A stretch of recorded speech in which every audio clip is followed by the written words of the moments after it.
Hello and thank you for subscribing to Infobuzz Tech. This is a channel where we explore new trends in technology, including Python programming, cloud computing, artificial intelligence, machine learning, and similar trending technologies. Today we are going to look at Docker, and as you can see, I'm on the web page for Docker, and it's a container that is a standardized unit of software that allows developers to isolate their app or application from its environment, solving the "it works on my machine" headache. For millions of developers today, Docker is the de facto standard to build and share containerized applications from desktop to the cloud. So we're going to have a short tutorial to introduce you to Docker because it's very useful application and can be used to do small projects, POCs. It's quick to start. You can deploy an application in seconds or minutes and get going. So let's get started. The underlying technology, it's written in the Go language and takes advantage of several features of the Linux kernel to deliver its functionality. Docker uses a technology called namespaces to provide the isolated workspace called the container. When you run a container, Docker creates a set of namespaces for that container. These namespaces provide a layer of isolation. Each aspect of a container runs in a separate namespace, and its access is limited to that namespace. So there are alternatives like Podman, LXD, Containerd. However, Docker is one of the most well-known and popular containers, and most probably in future we will cover the other Docker container alternatives out there, and most of them are open source. So you basically have pull and push commands. When you give the pull command to Docker, the required images in a repository are pulled from your configured registry, and when you use the Docker push command, your image is pushed to your configured registry. So my environment is set up as follows. I have a Linux box. It's a CentOS 7, and I will be running this and using it to install Docker and run some of the applications. So to get started, I already have Docker installed, so what I would ask you to do is to head over to this link where it shows you how you can install Docker on CentOS. So it's fairly straightforward, and you use the yum command to install it, and this is basically the command that you need to get going, and once that is run, it will install Docker. So I've already done that, so I have Docker running. I've already started it using the sudo systemctl start docker, and let's just verify the installation by running hello-world. So let's go back to our shell and let's run sudo docker run hello-world.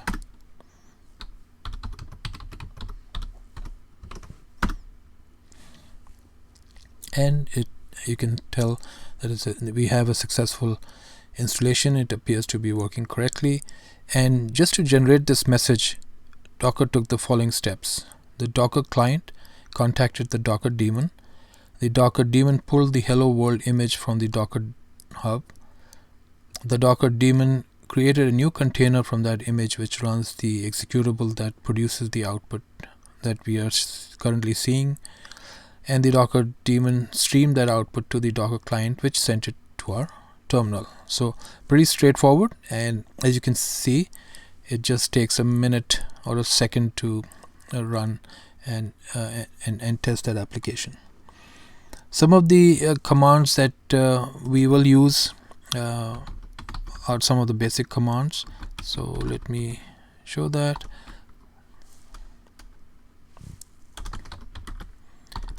Just to help, and you will see that we have a bunch of command line options.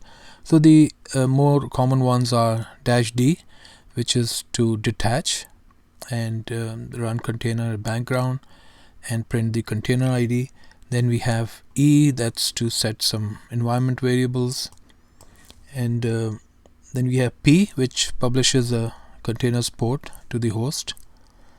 -I for an interactive session, and we also have -t, which allocates a sudo tty. And you have run to start a container, stop to stop a container. So let's get started, and we already have Docker installed. So let me show you how to run a small application. And what we are going to do is run Ubuntu and run it, and it drops you into the shell. So let me bring the command and let's run that. So I'm running docker run -i, meaning interactive t, create a terminal, and it's Ubuntu image, and create or drop us into the bash shell. So let's do that. Okay, I need to add sudo before this, that's why it complained. So let's run that.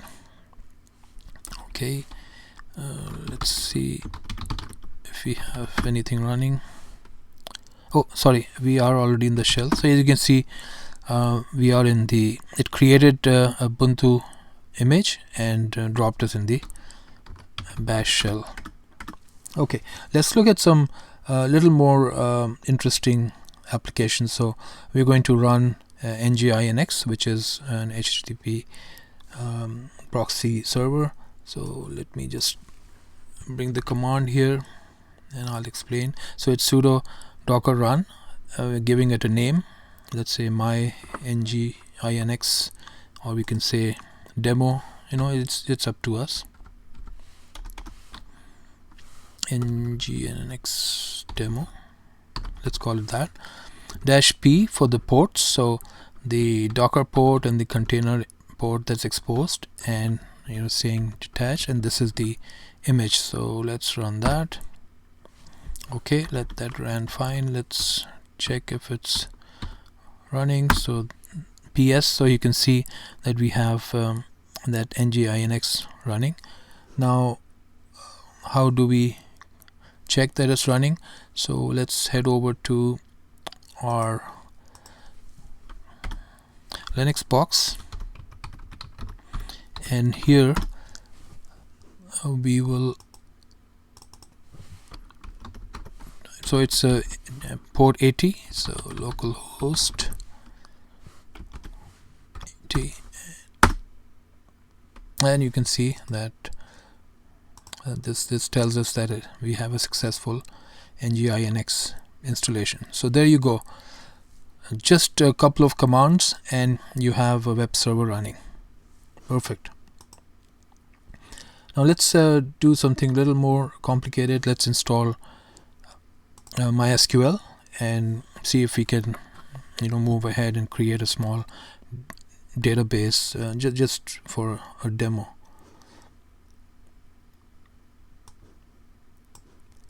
So let me bring that command over.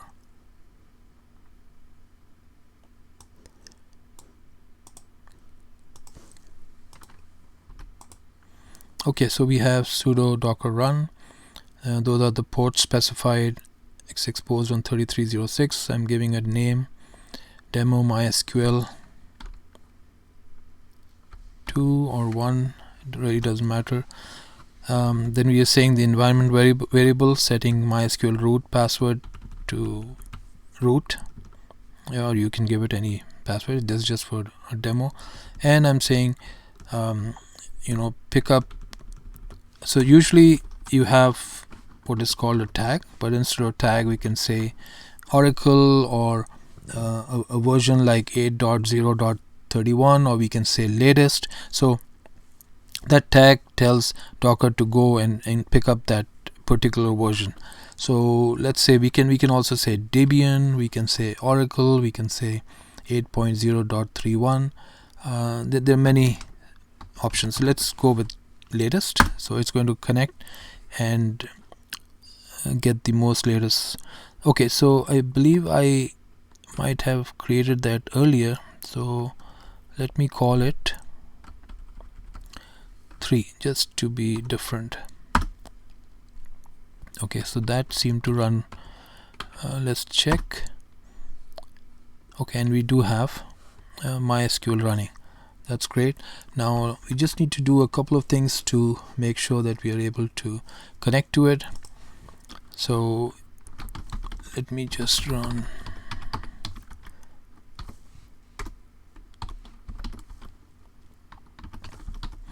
demo MySQL 3 and drop it into that mesh shell.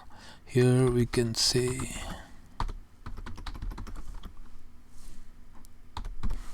and give it the password, which we know we set as root, and it drops into the MySQL. So let me run show databases, and you can see we have a couple of databases. Let's create a database. So create database demo test.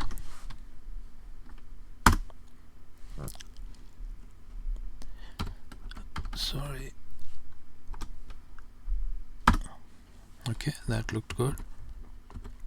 And we do show databases again. You can see we've created a successfully created a demo test database in MySQL.